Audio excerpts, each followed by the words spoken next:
आप सभी को नमस्ते जी।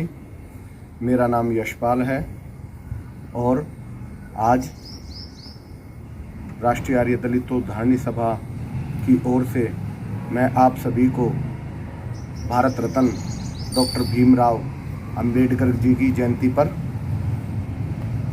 धन्यवाद देता हूं, अंबेडकर जी को नमन करता हूं। डॉक्टर भीमराव अंबेडकर जी ने भारत के संविधान की रचना की और रचना करके हमें हमारे अधिकारों से, हमारे कर्तव्यों से, हमें हमारे पालनों से अवगत कराया।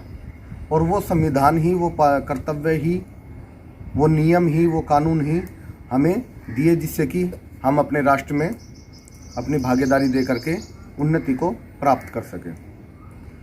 आज के समय में हमें आज़ाद हुए लगभग 75 वर्ष हो चुके हैं और इन 75 वर्षों में भी मेरा प्रश्न है, क्या दलितों के ऊपर शोषण कम हुआ? क्या दलितों के सभी अधिकार उन्हें मिल गए? यदि हम वास्तव में दलित समाज के लिए, अपने दलित भाई बहनों के लिए, सभी के लिए कुछ करना चाहते हैं तो राष्ट्रीय दलित उद्धारणी सभा आज उन्हें 5 घंटे का वो पाठ्यक्रम, वो विद्या, वो सिद्धांतों से अवगत करा करके आगे बढ़ा रही है। आप देखेंगे एक दलित भाई इस 5 घंटे के पाठ्यक्रम को करने के बाद अपने आप को, जो समाज में फैली छुआछूत है, जो समाज में फैला हुआ पाखंड है, अंधविश्वास है, उससे ऊपर उठ करके सोचना आरंभ कर देता है। हम लोग देख रहे हैं दलितों के ऊपर जिस प्रकार से समाज में छुआछूत, पाखंड, भेदभाव हो रहा है, बढ़ रहा है, उसको रोकने के लिए आज के समय में राष्ट्रीय दलित उद्धारणी सभा ही सबसे बढ़िया प्रकल्प है। यदि हमें वास्तव में डॉक्टर भीमराव अंबेडकर साहब के, बाबा साहब के सपनों को पूरा करना है तो हमें राष्ट्रीय दलित उद्धारणी सभा के साथ अवश्य जुड़ना होगा। राष्ट्रीय दलित उद्धारणी सभा का भी उद्देश्य है समाज में पिछड़े हुए वर्गों को आगे लाने का है। सभी वर्ग अपनी योग्यता के अनुसार, सिद्धांतों के अनुसार समाज में जिएं, आगे बढ़ें और राष्ट्र समाज के लिए कार्य करें। हम सबका कर्तव्य है। मैं भी इसी परिवार से हूँ। मैं भी अपने परिवार को आगे बढ़ाऊँ, मैं भी अपने परिवार की योग्यता बढ़ाऊँ।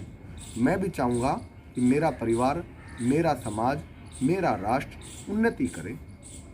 और उन्नति किस प्रकार से करेगा? यदि मेरे पास वो सिद्धांत हैं, मेरे पास वो जीवन मूल्य हैं, उन जीवन मूल्यों को साथ लेकर के हम आगे बढ़ेंगे। आज आप देखेंगे संसार का सबसे बड़ा लोकतंत्र भारत है और उस भारत में सबसे बड़ा पद क्या है? सबसे बड़ा पद है जी राष्ट्रपति का। उस राष्ट्रपति को भी हम लोगों ने दलित बना दिया। जो राष्ट्र का पिता है, राष्ट्रपति है, वो दलित कैसे?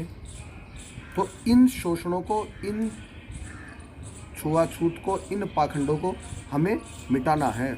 मैं सभी अपने भाई बहनों से निवेदन करता हूँ, उनसे आग्रह करता हूँ, उनसे प्रार्थना करता हूँ, आओ सभी मिलकर के इस छुआछूत, पाखंड, अंधविश्वास से मुक्ति पाएं, इस दलित भाव से मुक्ति पाएं और समाज में मिलकर के एक उन्नत समाज, उन्नत राष्ट्र की घोषणा करें, उन्नत राष्ट्र की बना करके आगे बढ़ाएं।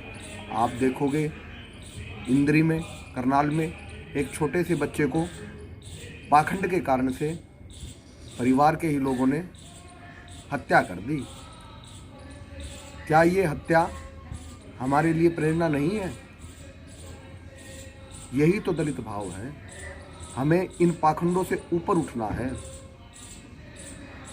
आज जो समाज में दलितों की परिभाषा दी जा रही है, उस परिभाषा को हमें समझना होगा।